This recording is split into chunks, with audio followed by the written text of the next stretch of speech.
જન્મ તારીખ ઉપરથી વર્ષ, મહિનો અને દિવસ જાણીએ તો સૌથી પહેલા બરાબરની નિશાની, પછી લખવાનું ડેટ, ત્યારબાદ લખવાનું ઇફ, કાઉન્સમાં ડોલરની સાઇન, ત્યારબાદ જન્મ તારીખનું સેલ એડ્રેસ.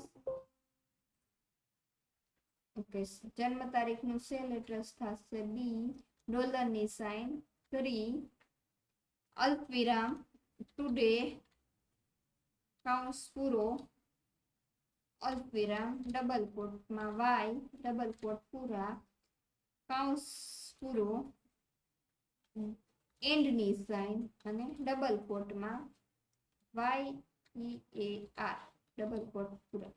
અહીંયા થોડીક સ્પેસ એટલે કેટલા વર્ષ છે તે બતાવશે.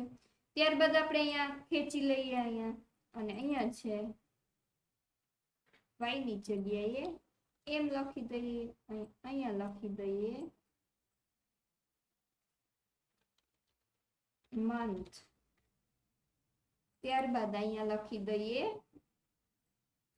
ડે, અને અહીંયા લખી દઈએ ડે અને એન્ટર. તો થેન્ક યુ.